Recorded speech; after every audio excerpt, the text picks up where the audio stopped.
सदगुरुदेव भगवान की जय। श्री मौनी बाबा भगवान की जय। आइए आत्म प्राप्ति की मूल मंत्र क्या है इस पर ध्यान दें। विदेहराज जनक सही मामले में बैरागी कोटि के पुरुष थे।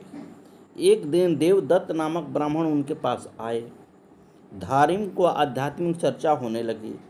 देवदत्त ने राजा जनक से कहा, महाराज, आपने तो आत्म प्राप्ति का उच्च स्तर छू लिया है। कृपया मुझे कोई उपाय बताइए जिससे मैं आत्म प्राप्ति कर सकूं। इसे प्राप्त करने की मेरी बहुत इच्छा है, लेकिन क्या करूं? यह मन मानता ही नहीं। यह मन लौकिक सुख, भोग, तृष्णा और वासना से विरत ही नहीं होता। जनक ने कोई जवाब नहीं दिया। वह उठे और एक खंभे से लिपट गए। ब्राह्मण को यह अजीब सा लगा। उन्होंने राजा जनक से कहा, महाराज, आप यह क्या कर रहे हैं? इससे मेरे प्रश्न का उत्तर तो नहीं मिला। अब जनक ने कहा, भाई, आप देख नहीं रहे हैं कि इस खंभे ने मुझे पकड़ रखा है। मैं अपने को छुड़ाने की कोशिश में लगा हूँ, लेकिन खंभा है कि छोड़ता ही नहीं। देवदत्त बोल उठे, महाराज, यह कौन सी बात हुई? यह जड़ खंभा आपको कैसे पकड़ सकता है? तुरंत जनक बोले, भाई, मन भी तो ऐसा ही है। उसके बस में कहाँ कि आपको पकड़ ले। मन को अचल कीजिए, आत्म प्राप्ति का मूल हासिल हो जाएगा। ब्राह्मण को नया ज्ञान प्राप्त हो गया था। गुरुदेव महाराज की जय। आइए श्री गीता जी के बारे में समझते हैं। श्री गीता जी महाराज का जन्म जंगल में आखेट करने वाली जाति में हुआ था, परंतु पूर्व जन्म के संस्कार बस आपकी चित्तवृत्ति अनिमेष रूप से भगवान स्वरूप में ही लगी रहती थी। आप सर्वदा भगवान श्री राम की कीर्ति का गान किया करते थे। साथ ही आपकी संत सेवा में बड़ी प्रीति थी।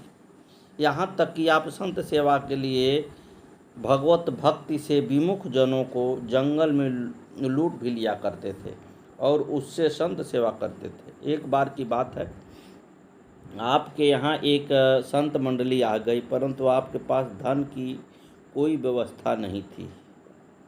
अतः आपने अपनी एक युवती कन्या को ही राजा के यहाँ गिरवी रख दिया और उस प्राप्त धन से संत सेवा की।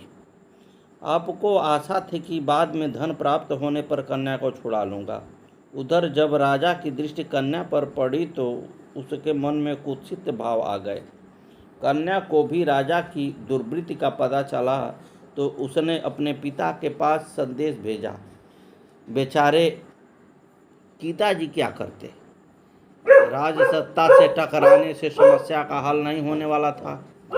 अंत में उन्होंने प्रभु की शरण ली। उधर कन्या ने भी अपनी लज्जा रक्षा के लिए प्रभु से प्रार्थना की।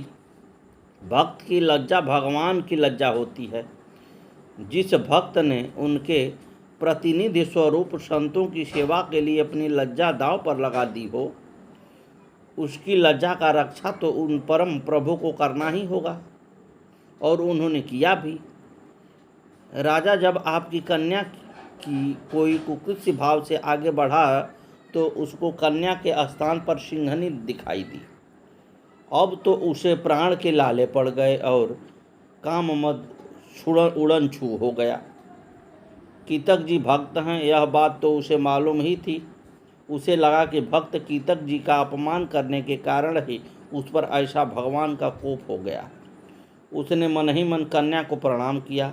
भाव दृष्टि बदलते ही सिंहनी पुनः कन्या के रूप में दिखाई देने लगी। राजा की आंखें खुल गई। उन्होंने गीता जी के पास जाकर क्षमा प्रार्थना की। गीता जी संत हृदय थे, उन्होंने राजा को क्षमा कर दिया। श्री गीता जी भगवत कृपा पात्र भक्त थे। एक बार संत सेवा के लिए आपको एक घोड़े की आवश्यकता थी। पास में ही फौज की छावनी थी। आप वहां गए तो पहरेदार ने पूछा, कौन है? आपने कहा, मैं चोर हूँ, मेरा नाम गीता है और मैं घोड़ा चुराने आया हूँ। आपकी इस सफगोई से पहरेदार ने समझा कोई फौज का अफसर है, विनोद कर रहा है, अतः कुछ नहीं बोला। आप एक बढ़िया घोड़ा को लेकर चले आए। दूसरे दिन छावनी में घोड़े की चोरी की बात से हड़कंप मच गई।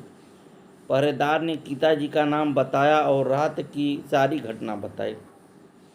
तुरंत ही गीता जी के यहाँ दाबी दी गई तो एक वैसा ही घोड़ा उनके यहाँ बांधा मिला, परंतु आश्चर्य की बात थी कि उस घोड़े का रंग सफ़ेद था, जबकि छावनी से चोरी हुए घोड़े का रंग लाल था।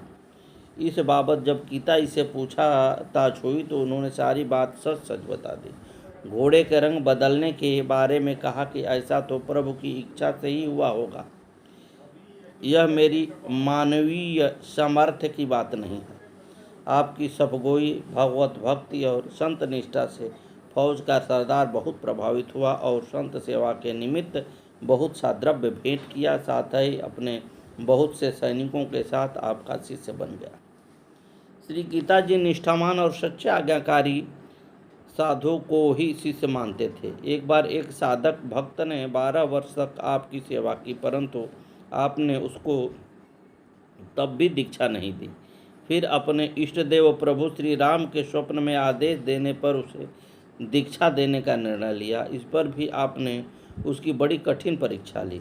शीत ऋतु में उससे कोरे घड़े में जल मंगवाया। जब वह साधक जल लेकर आया तो उन्होंने उसके सिर पर रखे घड़े को डंडे के प्रहार से फोड़ दिया। उससे उसका सारा शरीर भीग गया। तत्पश्चात आपने पुनः उससे दूसरा घड़ा भरकर लाने को कहा। इस प्रकार आपने 7 घड़े उसके सिर पर फोड़ दिए। अंत में जब वह 8वां घड़ा भरकर ले आया तो आपने उसको धैर्य और गुरु आज्ञा के प्रति निष्ठावान की परीक्षा में उत्तीर्ण मानकर उसे दीक्षा दे दी। श्री सद्गुरुदेव महाराज की जय। श्री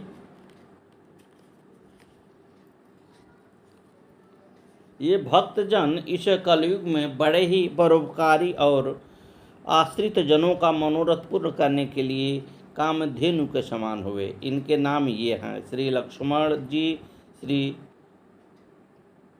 लफराज जी, श्री लड्डू जी जोधपुर के त्यागी संत जी, श्री सूर्य जी, श्री कुंभन दास जी, श्री विमानी जी, श्री खेम बैरागी जी, श्री भावन जी, श्री बिरही भरत जी, श्री नफर जी, श्री हरिकेश जी लटेरा, श्री हरिदास जी, श्री अयोध्या सरयू तटवासी श्री चक्रपाणी जी, श्री तिलोक सुनार जी, श्री पुखराज जी, श्री बिजुल्ली जी, श्री बनचर हनुमान वंश में उत्पन्न उद्धव जी। श्री लड्डू जी महाराज बड़े ही परोपकारी एवं भगवत भक्त वैष्णव थे। दूसरों के दुखों को दूर करना आपका सहज स्वभाव था। आपके सामने समय में बंगाल प्रांत के एक गांव में प्रायः भगवत विमुख नास्तिक लोग ही रहते थे। वहाँ के लोग संत भगवंत को कुछ जानते ही नहीं थे। मानना तो दूर रहा, इन्हें हिंसा करने में लेश मात्र भी भय नहीं लगता था। यहाँ तक कि शिव पशु बलि क्या मानव बलि देने से भी उनको हिचक नहीं होती थी। एक बार संतों की एक टोली उस गांव में जा पहुंची। वे लोग 3 दिन तक वहां भूखे पड़े रहे। किसी ने उन्हें भोजन प्रसाद के लिए नहीं पूछा। उन संतों ने जब वहां के लोगों की रहनी सहनी श्री लड्डू जी से बताई तो आपने उन्हें वैष्णव का उपदेश देने का निश्चय किया। कहते हैं कि जिस समय आप उस विमुखों के देश पहुँचे उस समय वहाँ के राजा ने देवी को बलि देने के लिए किसी मनुष्य को पकड़ लाने के लिए अपने कर्मचारियों को भेजा था। राज कर्मचारी एक गरीब ब्राह्मण के बालक को पकड़ कर ले जा रहे थे। उसके माता पिता करुण क्रंदन कर रहे थे। उसी समय आप वहाँ पहुँच गए। दीन ब्राह्मण दंपत्ति आपकी शरण में आए और पुत्र की रक्षा करने की प्रार्थना की। ब्राह्मणी की करुण प्रार्थना, ब्राह्मणी के क्रंदन और बालक की दीनता देखकर आपका संत हृदय द्रवित हो उठा।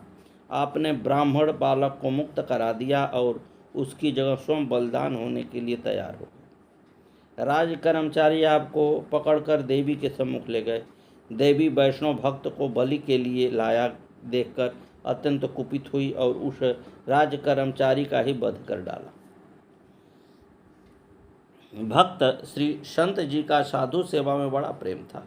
इन्होंने गांव-गांव में भिक्षा लाकर संत सेवा करने का नियम ले लिया था। एक बार ये किसी गांव में भिक्षा लेने गए थे। इसी बीच घर पर संतों की जमात आ गई। संतों ने इनकी पत्नी से पूछा कि संत जी कहाँ हैं। तो पत्नी ने प्रमादपूर्वक कहा कि वे चूल्हे में गए। पत्नी की वाणी सुनकर संत जान गए कि इनका साधु संतों में भाव नहीं है, तो वहाँ से चल दिए। संयोग से मार्ग में श्री संत जी मिल गए। संतों ने पूछा, आप कहाँ रहे? उस समय संत जी के हृदय में साक्षात भगवान ही बैठकर बोले, हमारी पत्नी ने जो कहा है वह सत्य कहा है। सचमुच मेरे मन में चूल्हे की आँच का ही ध्यान हो रहा था। फिर श्री संत जी संतों को पुनः घर लौटा लाए और भगवत प्रसाद पवाकर उन्हें आनंद में मग्न कर दिया। श्री तिलोक भक्त जी पूर्व देश के रहने वाले थे और जाति के सोनार थे। इन्होंने हृदय में भक्ति सार संत सेवा का व्रत धारण कर रखा था। एक बार वहाँ के राजा की लड़की का विवाह था। उसने इन्हें एक जोड़ा पायजेब बनाने के लिए सोना दिया, परंतु इनके यहाँ तो नित्य प्रति अनेकों संत महात्मा आया करते थे। उनकी सेवा से इन्हें किंचित मात्र भी अवकाश नहीं मिलता था, अतः आभूषण नहीं बन पाए। जब विवाह के 2 दिन ही रह गए और आभूषण बनकर नहीं आया तो राजा को क्रोध हुआ और सिपाहियों को आदेश दिया कि त्रिलोक सुनार को पकड़ लाओ। सिपाहियों ने तुरंत ही इन्हें पकड़कर राजा के सम्मुख पेश किया। राजा ने इन्हें डांट कर कहा कि तुम बड़े धूर्त हो, समय पर आभूषण बनाकर लाने को कहा गया था, तुम लाए नहीं। इन्होंने कहा, महाराज अब थोड़ा काम शेष रह गया है। अभी आपकी पुत्री के विवाह में 2 दिन बाकी हैं। यदि मैं ठीक समय पर न लाऊं तो आप मुझे मरवा डालना। राजा की कन्या की विवाह का दिन भी आ गया, परंतु इन्होंने आभूषण बनाने के लिए जो सोना आया था उसे हाथ से असर भी नहीं किया। फिर उन्होंने सोचा कि समय पर आभूषण न मिलने से अब राजा मुझे जरूर मार डालेगा, अतः डर के मारे जंगल में जाकर छिप गए। यथा समय राजा के 4-5 कर्मचारी आभूषण लेने के लिए श्री त्रिलोकी जी के घर आए। भक्त के ऊपर संकट आया जानकर भगवान ने त्रिलोक भक्त का रूप धारण कर अपने संकल्प मात्र से आभूषण बनाया और उन्हें लेकर राजा के पास पहुँचे। वहाँ जाकर राजा को पायजेब का जोड़ा दिया। राजा ने उसे हाथ में ले लिया। आभूषण को देखते ही राजा के नेत्रों से ऐसे लुभाए कि देखने से तृप्त ही नहीं हो रहे थे। राजा श्री तिलोक जी पर बहुत ही प्रसन्न हुआ। उनकी पहले की सब भूल चूक माफ़ कर दी और उन्हें बहुत सा धन पुरस्कार में दिया। श्री त्रिलोक रूपधारी भगवान मुरारी इस प्रकार धन देकर त्रिलोक भक्त के घर आकर विराजमान हो गए। श्री त्रिलोक रूपधारी भगवान ने दूसरे दिन प्रातः काल ही महान उत्सव किया। उसमें अत्यंत रसमय परम स्वादिष्ट अनेकों प्रकार के व्यंजन बने हुए थे। साधु ब्राह्मणों ने खूब पाया। फिर भगवान एक संत का स्वरूप धारण कर झोली भर शीत प्रसाद लिए हुए वहाँ गए जहाँ श्री त्रिलोक भक्त छिपे बैठे थे। श्री त्रिलोक जी को प्रसाद देकर संत रूपधारी भगवान ने कहा, श्री त्रिलोक भक्त के घर गया था, उन्होंने ही खूब प्रसाद पाया और झोली भी भर दी। श्री त्रिलोक भक्त ने पूछा, कौन त्रिलोक? भगवान ने कहा, जिसके समान त्रिलोक में दूसरा कोई नहीं है। फिर भगवान ने पूरा विवरण बताया। संत रूपधारी भगवान के वचन सुनकर श्री त्रिलोक जी के मन को शांति मिली। फिर भगवत प्रेम में मग्न श्री त्रिलोक जी रात्रि के समय घर आए। घर पर साधु संतों की चहल पहल तथा घर को धन धान्य से भरा हुआ देखकर श्री त्रिलोक जी का श्री प्रभु के श्री चरणों की ओर और भी अधिक झुकाव हो गया और वे समझ गए कि श्री प्रभु ने मेरे ऊपर महान कृपा की है। निश्चय ही मेरे किसी महान भाग्य का उदय हुआ है। परम संत से भी श्री लक्ष्मण जी संत के रहने के लिए निवास स्थान बनवा रहे थे। छत का पटाव हो गया था, परंतु वह अभी परिपक्व नहीं हुआ था कि छत की आधारभूता एक बल्ली टूट गई। लोगों को बड़ी चिंता हुई कि अब तो छत गिर जाएगी अथवा नीचे को झुक जाएगी, अब तो उसे फिर से बनवाना पड़ेगा।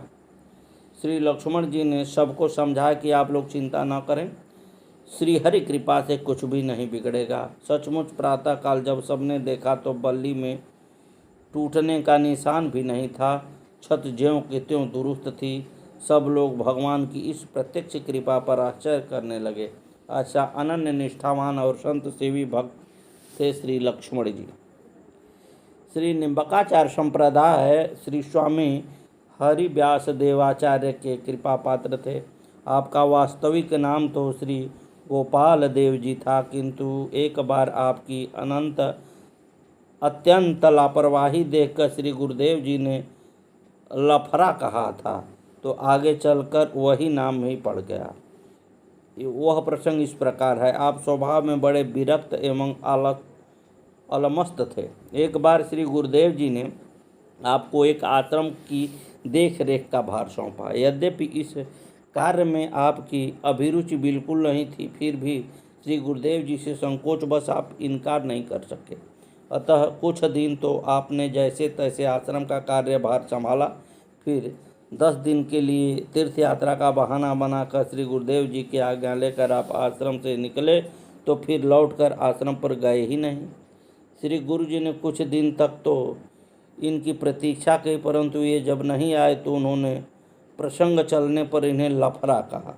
वही नाम भी पड़ गया। एक बार ये घूमते फिरते एक संत के स्थान में पहुँचे। वे संत जी संतों की खूब सेवा करते थे, परंतु उस दिन वे बड़े उदास थे।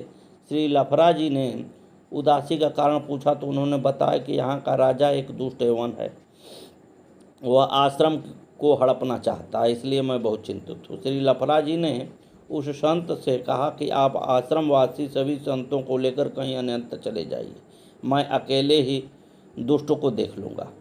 आपकी बात मानकर वे संत आश्रम छोड़कर कहीं चले गए। आप अकेले ही रह गए। उसी दिन यवन राज ने आश्रम के सभी संतों को गिरफ्तार करने के लिए सिपाहियों को भेजा। आश्रम में और कोई तो मिला नहीं। सिपाहियों ने श्री लफड़ा जी को ही पकड़कर नज़रबंद कर कारागार में डाल दिया। उसी रात यवन राज को स्वप्न में मोहम्मद साहब ने आदेश दिया कि तुम शीघ्र भक्तराज श्री लफड़ा जी को कारागार से मुक्त कर दो, अन्यथा तुम्हारा सर्वनाश हो जाएगा। फिर क्या था, प्रातःकाल होते ही वह दुष्ट यवन राजा नंगे पांव दौड़ाता हुआ आपके पास गया और चरणों में पकड़कर अपराध के लिए बहुत बहुत क्षमा याचना की। श्री लफड़ा जी ने क्षमा प्रदान करते हुए उसे साधु सेवा का उपदेश दिया। आपके आदेश से प्रभावित होकर यमराज ने बहुत सी जमीन साधु सेवा निमित्त आश्रम में प्रदान कर दी। गुरुदेव महाराज की जय। आगे की कथा कल।